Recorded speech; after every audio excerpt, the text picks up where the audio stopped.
Alright guys, what is up? This is the grand finals of the Poxnora tournament. We have Drache up here in the top left-hand corner playing KF to start out with, and then here in the bottom right we have Hero7777. Hi guys, Maru here, and we are waiting to join us if he maybe What'd you say? not in a violent way possible,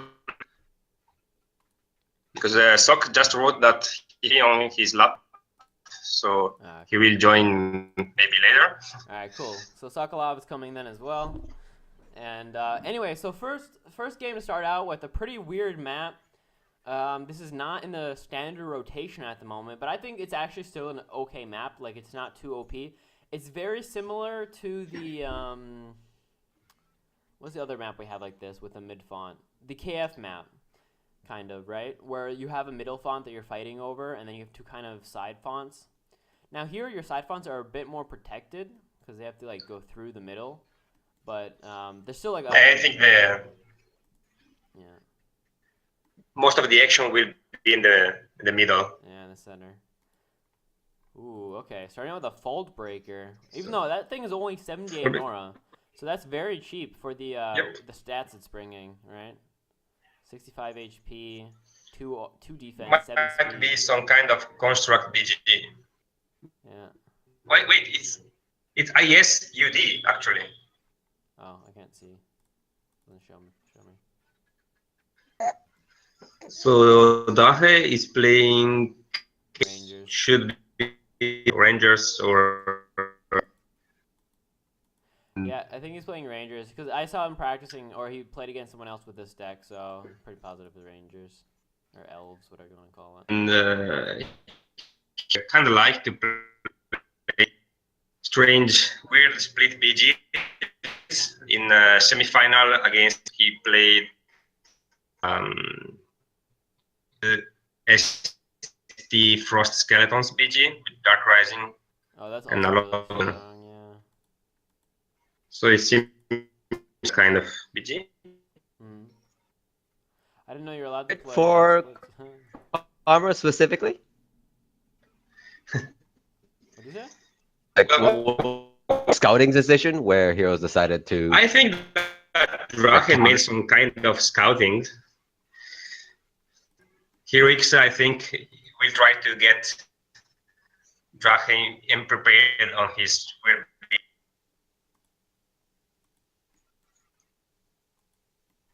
I don't think there will be a counter pick. Counter B. Alright, guys. Just and not. You don't see a lot of. Alright, so I'm gonna switch rooms. I think I am getting too much disconnect here. It's my internet is really bad. So we're gonna keep recording, but I'm gonna record alone just because I feel like I keep not hearing them. There's too much lag right now, and I feel like it's just gonna ruin it if every time anybody is talking, you just hear like a jitter in words. So I'm gonna go ahead and switch over here just so that I'll just solo cast this, I guess, which I'm pretty used to, so it's fine. And then I'll let them cast the game with Sokolov just so that there is still, you know, a game casted by multiple people, which is also good. Anyway, so let's get back to this game. We do have Drache and here. It's kind of funny that they both have 7s in their name, right? Very suspicious. Yeah, so we were talking about this. It is KF Rangers versus the IS. Apparently it's a UD mix. As you can see, I can't see that right now because of the bug. So I actually have no idea that this is a IS UD mix. Also, there is no, like... yeah, there's no indication that I can see. Well, I guess you can see the extra 2 damage, right? That's how I could have seen that it is with UD. Both of them had not gone for this mid font yet, though, right? They're playing pretty passive. We'll see probably the Fold Breaker move forward next turn. Now, when you see something like this, where you have 2 champions that are not ranged versus 2 champions that are either ranged or quite passive, that means you want to, as the non-ranged ones, you want to be the ones moving in, right? You don't want to have the enemy just pick away at you or anything. It's pretty pretty self-explanatory. And even more ranged for Drache. So he has to play pretty far back. He's going to have to... oh, okay. That's pretty fun. Now, does he have... Okay, no fault break, so that's fine for him. But yeah, the fault breaker can actually play with heavy charge and charge. So that doesn't play with this version, but still fine. Yeah, so now it's 2 champions versus 3. Just because the Charmer is very cheap, 54 Nora for that champion. 72 is fine, and then it's kind of expensive. 81 Nora is kind of expensive. But here we have 74, 78. So these are quite average. So he should still be able to deploy this turn, I'm thinking.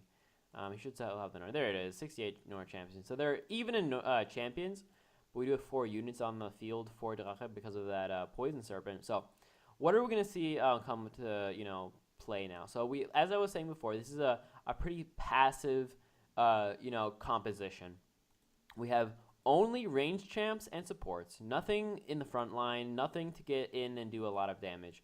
While for Hero, he has only melee champions, right? Only champions that have to get up in your face to actually deal any damage. So we're gonna see the Fault Breaker move in. We're gonna see all these champions move in and get in the face, and it can work pretty well only because if you have a lot of melee champions right, on one of the range, then they're going to have a hard time disengaging. But Mass Teleport only on 3-turn cooldown, so he's kind of safe. He used it this turn, but the next turn he'll be engaged, and then the turn after that, he can just disengage. Now, also, KF in general has okay ways of disengaging. If they run Reclaim, that's a very good way to disengage. And then maybe a few other spells or something like that can help disengage. Now, this is not a ranger, so that's a little bit different here, but Enduring Aura very strong, kind of makes his champions all have that extra 3 defense, basically. So it makes them all quite tanky. Illuminate, also very good to get rid of this 2 defense that we would have on a Fault Breaker. Makes them kind of tanky. And then Soothing Serenade. So this is already, one good way to disengage is Soothing Serenade, right? You get a free disengage. You don't have to... pay any extra Nora to do so when that enemy champion is pacified. So that's a good way to make sure these kind of squishy champions stay alive. And as we see, because Hero decided not to play any range champs, now his Fault Breaker, and of course it's still at 58 HP, which is still higher than anything on the enemy side. So that's still not bad. But he already took 7 damage, right? So that's already a bit lower than he might have wanted to start out with, right? So. Now he can throw Boulder, but does he really want to do it on the summons? If he gets the kill, definitely though. It's not a kill. The Enduring Aura from the Spirit of Endurance does actually save the Poison Serpent from dying there. Otherwise, it would have been a really good play because he does want that thing to die right away. It does quite a bit of damage because of that Poison rank too. But he has Conqueror. That's interesting.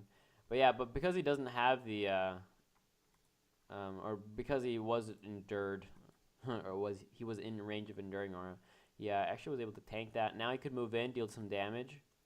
He'll deal, he'll actually deal only, it's physical attack, and it's minus 2 defense, so he might not even deal any damage. If it's reduced by 50%, so that's 4, and then minus 2, that should do, 2, and then minus 2 will do 0 damage, so I actually think that the Poison Serpent will not deal any damage to the Fault Breaker if he goes in. So definitely not a good idea there to just, go in. There would be no point. Maybe, and here we have Intimidating, so he can't go in on the Zedden either. So both these champions are actually kind of safe from this Poison Serpent. And I say that just because, like I said, a free champion that can deal, by itself 9 damage, but then the poison doing quite a bit more, kind of dangerous. So it's actually going to be a little bit useless here. It's not going to be able to deal any damage. It just soaked up an attack though. That's a 3-turn cooldown ability that was used on a summon, but of course the summon is also basically a 5-turn cooldown ability as well. So it's kind of hard to see what was worth more, the 3-turn cooldown or the 5-turn cooldown for the Poison Serpent. All right, so Endurance first, just to get that Illuminate off, means that the Zedden has 0 defense now, and then the Dilim can attack twice if he wants, so that'll be 22 extra damage. Now. That's quite scary. I'll put him at like 30 or 28, something like that. No. Yeah, 28. Okay, there you go. 28 health. Now, Zedden is at 17 damage, though, because of the Conqueror has 3 extra damage, plus the 2 from the UD bonus, and then plus the War Banner, meaning this Zedden has a lot of damage right now. That's 17 damage on a champion with Intimidating. That's pretty scary. I mean, you could as well just use something with, like... yeah, Intimidating here is not that good, just because there are only ranged champs. So if he were able to play like a Mirror Shield, or not Mirror Shield, sorry, a Righteous Deflection, that'd be pretty good against all these range champs. So definitely wants to move in now. He can hit either of them. Does he have a kill on any of them though? So yeah, the Fault Breaker can move in and kill the Serpent, because even -3, that's still enough with the Fault Breaker 15 damage. We could see a throw axe. Wait, let me see. Let's put the grid up just for now. 1, 2, 3, 4, 5, 6, 7. Yeah. No, so the Dilim is actually just out of range of a throw axe. Otherwise, it would have been a good idea if he threw axe and then had all of the champions go in and attack, because that would have been a lot of damage. It might have even been a kill with the -1 defense. Yeah, but being one off was actually very smart. Or lucky, I don't know. But the Crusader not being able to use the throw axe on the Dilim is very strong here. Now, oh, he's not in the font. There you go. Next turn, he might have that mass teleport up, though. So this is a very interesting map. You can see how they're both fighting for this middle font, yet they can't move forwards too easily, right? Because the font is also kind of an obstruction. So while it causes, you know, a area to be fought for, meaning range champs have to stay within, you know, this many range, while otherwise they could just stay really far back. It also is kind of, you can't just walk through it. You have to walk around, and this wastes a lot of AP, right? 4, 5, 6, 7. So it's 7 AP to get to there instead of 1, 2, 3, 4, 5, which is, you know, pretty hard to take. You can't waste 2 AP on moving around the Nora font often. But it's very interesting, this battle group of Hero. He has only melee champions out. Now, Vasa or Vanguard, definitely a really good pick here. With all, ooh, what was that? What was that? That was probably a fanfare. There you go. Now that means because of the fanfare, we're gonna have 7 extra HP, as well as 2 damage on all of these champions. So now we have a 14 damage Jalim. Gonna be able to double tap here. There you go. That's a lot of damage dealt. Now even the Poison Serpent could go in here. I do believe that he will be cleansed, though, before the poison does any damage. Ooh, but we do have the arrow shot. That should be a kill. At 17, plus the Poison Serpent, getting a kill, and afterwards the Nora Globe. So, the Poison Serpent will die, but definitely worth it. Yeah, I can now just get this Nora Globe. Amazing kill. Gets the Nora, get a kill, and he's not even, none of his champions are really in danger, right? And even if they did get engaged, we'd probably just see a mass teleport out of there. So definitely really well played with that fanfare to get that extra boost in damage to get the kill. Kind of hard to see coming just because it's a lot of, you know, damage you have to count. But I guess with all the AP, DLM having 7 AP a turn means he often can double tap, right? So you have to be afraid of that. Also the Illuminate, meaning you have 0 defense, you have to be very afraid of. So this combo of these two guys are pretty strong, right? So yeah, like I said, Poison Serpent's going to die here. Now, but can we see a retaliation on something that's not just a summons? So for example, yeah, there we go. We see the move in with the Zedden now. But he's only at 28 health, which is very low actually. Yeah, 28 health only. As well as, okay, so he goes into this top font. I'm not sure if this is really the best idea just because he's already down in champions. I'm not sure if you really want to be pushing forwards. It does cause him to split up a little bit. It causes Drache to split up. But, oh, there's the double tap. Yeah, so he's in the font now. He has only 1 AP though, which is kind of sad because he had a double tap. And he plays the Fire Ruby. Also, there's that Fascinate on that Charmer because of the Fanfare. Fanfare gives Fascinate. Meaning that now the Dilim can attack once. We can even see 1 attack with the Angel of Endurance. Now, no attack coming from the Ranger Elite because of that air shot being on cooldown, as well as the Intimidating, making it so he cannot be attacked from close range. There's no AP anyway, though. You need 1 more AP for that. But yeah, if he can give the Delim 1 more AP, that is a kill. For example, I mean, make just use a spell too. I mean, even with the ST bonus, it's only half the bonus, so you can still just use a spell and get them then move in. Yeah, so probably just see the Spirit of Endurance, move in, attack the Zedin once, then we can see the Delim hit once, and then he'll already be at like, let's see, it's 10 minus 1, it's 9 plus 14, that's 23, and he's at 28. So 5 damage would have to be still dealt, and that's not too much. Oh, what was that? That was a hunted getting tagged, actually. But now he's stuck there.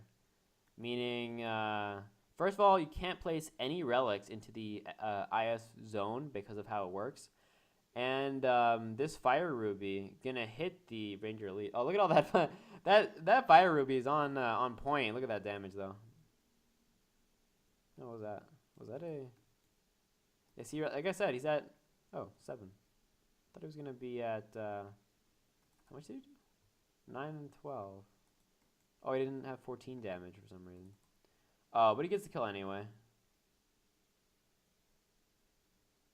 Gets the kill anyway.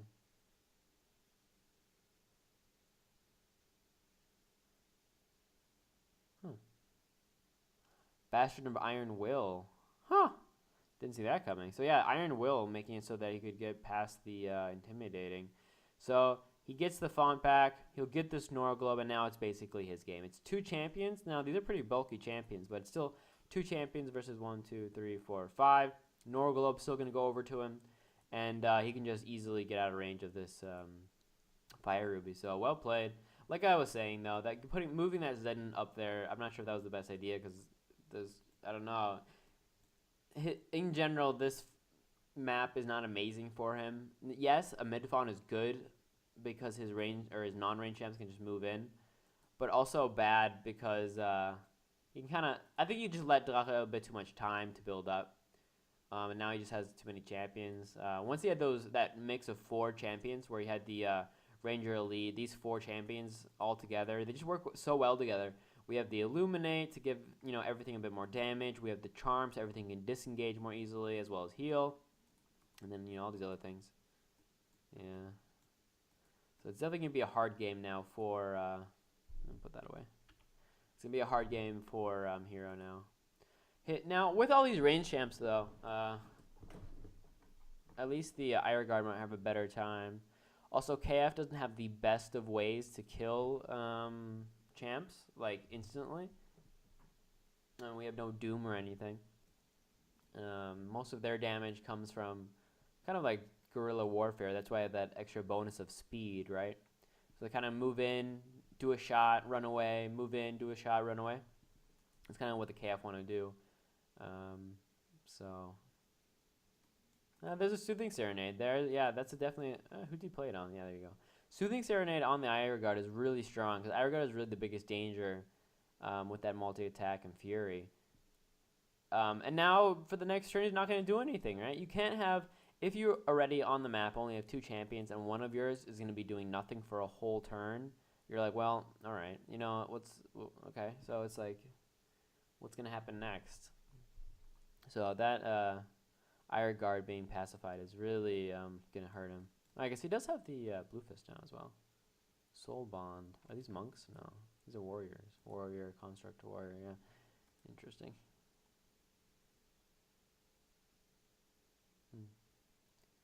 But yeah, Bluefist also a very good close range champion with the charged frost kick, giving him extra damage and an attack, as well as the Kai strike or key strike. I guess it's key strike. I don't know. All right, what was that? Heals coming out. Yeah, look at all this, and this is what he can just keep doing now. He can just keep deploying. He's doing fine. God, I wonder, this must be like the biggest tech card. To play a card that gives Bastion of Iron Will. And I guess Illuminate is okay, but would you really play a 25 Normal Relic for Illuminate?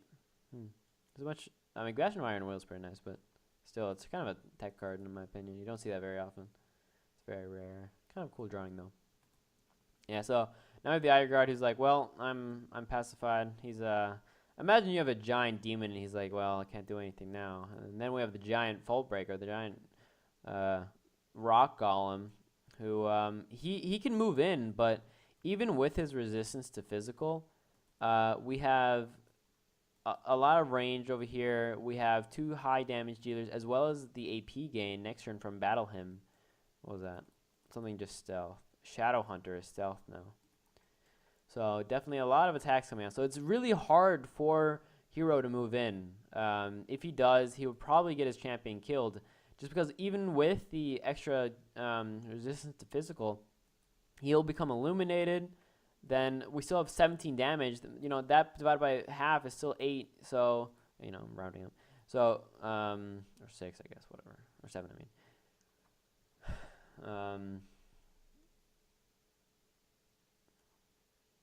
Yeah, so he's gonna move in, but I wonder if the Fault Breaker is just gonna die here. I mean, 34 Nora or HP left on that Dilim, which is nice. So he's quite low. He should have engaged though. I feel that engaging the Dilim would have been a good idea, just so he can't attack so easily. So now he can double tap, right? Now the Dilim can double tap. If he had moved forward 1, then Dilim wouldn't have been able to. Because there's no mobility or anything. So again, Spirit of Endurance is going to attack first, just to get that Illuminate to go off. There you go. Now all these gems can just double tap. Yeah, really big. I think it's a pretty big misplay. Oh, and now we have a fire attack from the Ranger Elite too. So he goes through the resistance fire, like, you know, bypasses it in a way. There's the AP gain with Battle Hymn. Good ordering, I guess. Didn't really matter too much, but good ordering to get that first. It does give 1 damage. And there you go. Good game. First game goes to Drache. Well played.